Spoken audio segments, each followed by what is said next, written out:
gusto nilang maging relevant sa mga tao, 'di ba? Kahit magmukha na silang tanga, basta maging relevant lang sila. Ang nangyayari ngayon, imbis na suportahan sila ng tao, ganyan, nagiging katuwaan ngayon sila, nagiging clown ngayon sila diyan. Kaya kung sino man yung nakaisip ng strategy na yung PR ni Kiko, sana palitan mo na Sir Kiko kasi sinisira ka niyan. Pero ito nga si Madam Lenny nung tumakbong presidente, 'di ba? Biro mo, pinahami-hami wave. 'Di ba?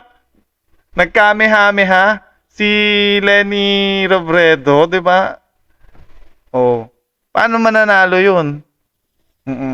Ang tao ngayon, eto tayo mga Pilipino, ang gusto natin yung totoo. Kagaya ng ginawa ni PRRD, yung sa totoo ka lang. Ipakita mo kung sino ka, yung totoong ikaw. Hindi mo kailangang magpanggap.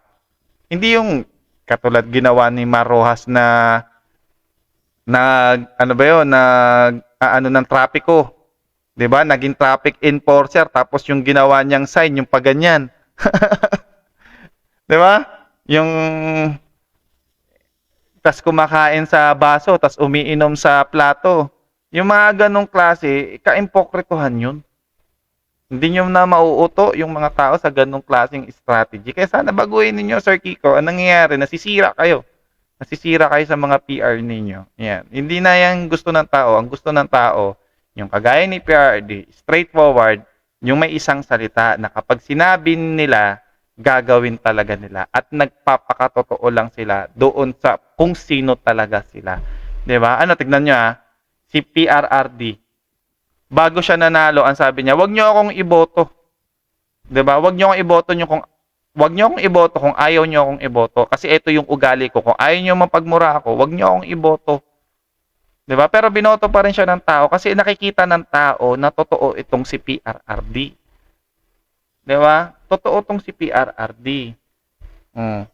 Ayun yung nakikita namin ngayon. Even itong kandidato ng 10 PDP laban, nakikita namin, eto, nagpapakatotoo to Hindi na nila kailangan gumawa ng magsayaw-sayaw or anything na ano, 'di ba? Kasi nakikita namin, totoo yung ano nila, yung layunin nila, 'di ba? Yung gusto nilang mangyari sa bansa natin, 'di ba? Nagpapakatotoo lang talaga sila. Hindi nila kailangan gawin o gayahin yung ginagawa ng isang taong maralita para masabi lang na relevant ka sa kanila.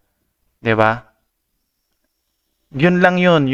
Maging totoo ka lang sa sarili mo. Sapat yun. Siguro baka iboto ka ng tao. Pero kung gagawin mo, lolokohin mo lang sila sa mga ganyang klaseng strategy, pagdating mo dyan sa Senate, baka mas lalo mong lokohin yung, kumbaga, paano pa magtitiwala sa iyo yung tao kung sa pangangampanya pa nga lang, hindi ka na nagpapakatotoo sa sarili mo.